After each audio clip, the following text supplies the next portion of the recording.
港式嘅廚房嘅，咁就呢個就擺雪櫃啦，都係有個好大嘅收納空間啦。最緊要係啦，擺得多嘢。咁由呢邊都係啦，同埋咧就呢個拉籃係有咩特別咧？呢個咧就係一個手動嘅拉籃，咁樣好輕嘅，而家輕啲嘅。咁佢有兩個個力度較啦，係啦，有3至6公斤。如果譬如真係擠重嘢嘅，咪衰入去咯，咁就會係啦，佢就會去到尾就會好大力嘅。哦，係啦，咁樣。呢個幫到。係啦，咁你即係低啲咁樣都攞上面嘅嘢都可以攞到啦，咁樣稍微低啲嘅。夠位。咁呢個燈咧都係喺個櫃下邊啦。呢個就我哋嘅標準做法啦，就係再講下啦，係啦，就係咁樣樣扶住咯。呢度就洗衣機啦。跟住就星盤係啦，呢個因為佢啱啱先個位置上咧就呢度會擺個蒸焗爐啦。咁呢個煮食啦，呢度備餐啦，呢邊都係備餐啦。咁所剩嘅位置咧就得翻呢度。咁平時嗰啲盤咧就細啲嘅。咁我哋而家咧就將佢咧揀咗個鑽石型啦，同埋呢啲沖拉式嘅咁樣樣，就方便啲清洗啦。係啦，都係啱啱好㗎，個位置上呢度係啦。呢度同呢度有冇分別嘅咧？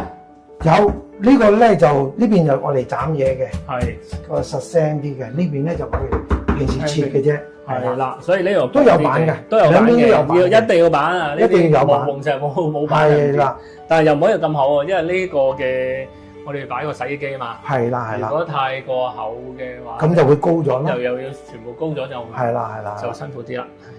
同埋呢個咧就我哋做咗個特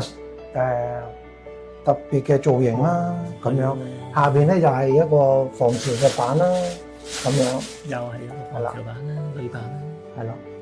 好容易去維修好，擺嘢好都方便啦。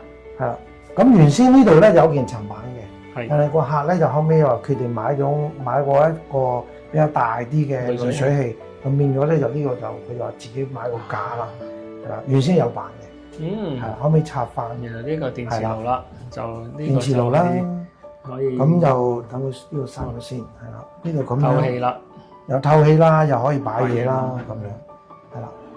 咁我哋咧就會將佢分開咗嘅，唔同高度啦。呢度咧就可以擺啲豉油樽啊、米缸啊咁樣樣。哇！係啦，我有見到左邊呢個，除咗有個櫃桶之外咧，呢度咧點解唔用盡埋佢嘅？呢度咧個客可能會擺啲薄啲嘅嘢喺呢個位，咁變咗咧就如果你做到尾隻門咧，就隻門又開唔到啦。所以我哋預留咗個位，咁樣樣佢都可以擺到啲嘢。如果真係需要開大嘅，咁咪拎開晒啲嘢啦，咁咪裏邊掹開翻個恤啦，咁就開得翻盡咁樣，係啦，好多位擺嘢，上面就係前後有擋水，同埋做扶手呢個，係啦，咁就上面又係收納啦，鑽石位嘅收納啦，咁樣。呢間屋都算多收納嘅，係啊。係。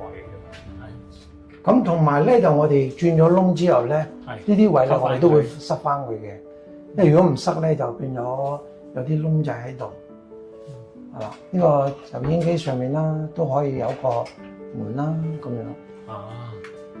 又可以擺啲唔常用嘅嘢啦。係啦。左邊又有啦，又有啦。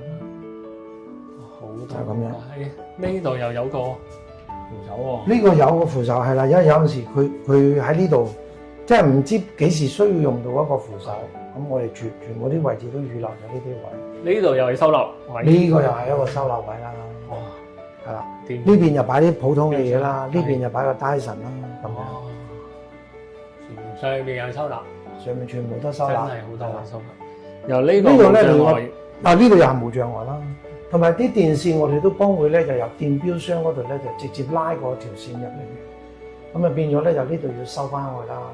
咪電箱都係新嘅，咁樣樣咯。新嘅係啦。咁呢個咧就我哋用自動掣咁樣樣。咁大。係啦。下邊呢個 display 咁啊對正個門口。係啦。可能擺 figures 喎。係啊，我見過佢嗰啲啊，好靚。哇！期待我都。